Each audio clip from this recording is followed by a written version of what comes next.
Halo anak-anak, sebelum kita mulai belajar, coba yuk cek kolom deskripsi di bawah video ini. Semua yang akan saya terangkan hari ini sudah tercatat lengkap di sana, jadi kalian bisa baca-baca lagi nanti ya. Siap? Yuk kita mulai. Baik anak-anak, sekarang kita lanjutkan pembelajaran kita. Setelah tadi kita membahas situasi menjelang kemerdekaan Indonesia, sekarang kita akan bahas lebih mendalam tentang BPUPKI, kemudian Panitia 9 EKRI, dan juga Piagam Jakarta. Saya harap kalian dengarkan baik-baik ya, karena ini semua adalah bagian penting dari proses lahirnya Pancasila dan dasar negara kita. 2. Apa itu BPUPKI? Nama lengkapnya? Badan Penyelidik Usaha-Usaha Persiapan Kemerdekaan Indonesia. Kapan dibentuk? Pada tanggal 29 April tahun 1945 oleh Pemerintahan Pendudukan Jepang.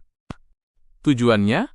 Untuk meneliti dan merumuskan hal-hal penting mengenai kemerdekaan Indonesia, terutama soal dasar negara, bentuk pemerintahan, undang-undang dasar. Anggotanya siapa saja? Ada sekitar 62 anggota, yang terdiri dari tokoh-tokoh bangsa dari berbagai daerah, suku, dan agama. Ini menunjukkan bahwa bangsa kita sudah berpikir inklusif dan bersatu sejak awal, meskipun latar belakangnya berbeda-beda. 3. Sidang pertama BPUPKI, tanggal 29 Mei tanggal 1 Juni tahun 1945. Nah anak-anak, sidang pertama inilah yang menjadi momen penting lahirnya gagasan tentang dasar negara. Mari kita lihat siapa saja yang menyampaikan pidato penting. A. Mr. Muhammad Yamin, tanggal 29 Mei tahun 1945. Beliau menyampaikan 5 asas dasar negara, yaitu 1. Peri kebangsaan, 2. Peri kemanusiaan, 3. Peri ketuhanan, 4. Peri kerakyatan, 5. Kesejahteraan rakyat. Ia percaya bahwa Indonesia harus dibangun atas semangat persatuan dan nilai-nilai luhur Nusantara. B. Profesor Dr. Supomo, tanggal 31 Mei tahun 1945. Beliau menekankan pentingnya negara integral, artinya negara harus bersatu dan tidak mementingkan kelompok atau individu. Ia juga menolak liberalisme seperti di Barat, dan menekankan pentingnya gotong royong dan persatuan nasional. C. Ir. Soekarno, tanggal 1 Juni tahun 1945. Inilah momen yang paling bersejarah. Dalam pidatonya, Soekarno mengusulkan nama Pancasila, yang berasal dari bahasa Sanskerta. Panca 5. Sila. Dasar atau prinsip. Isi Pancasila versi Soekarno saat itu. 1. Kebangsaan Indonesia. 2. Internasionalisme. Peri kemanusiaan. 3. Mufakat atau demokrasi. 4. Kesejahteraan sosial. 5. Ketuhanan yang berkebudayaan.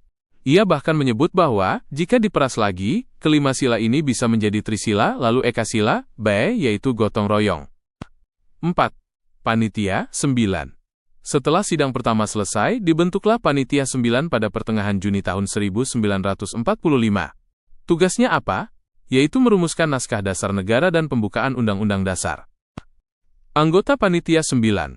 1. Ir. Soekarno. 2. Dr. Sus. Muhammad Hatta.